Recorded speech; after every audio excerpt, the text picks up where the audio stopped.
Jadi ibu-ibu jangan berputus asa dengan doa. Jangan putus asa doakan anak-anak.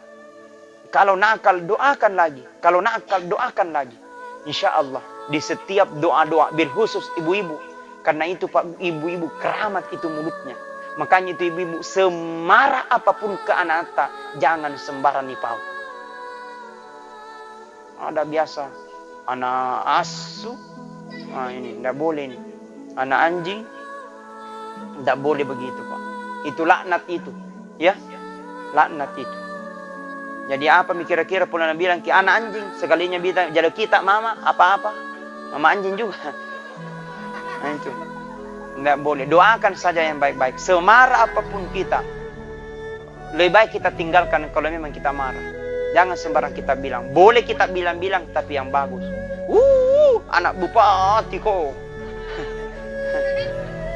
Insya Allah. Mudah-mudahan mungkin kita marah tapi anjari bupati ku anak, anjari imam ku anak, anjari ustaz ku anak, insya Allah. Mudah-mudahan dengan ucapan itu malaikat datang di tengah-tengah mengaminkan. Mudah-mudahan doa kita dapat dijamah oleh Allah Subhanahu wa taala. Amin.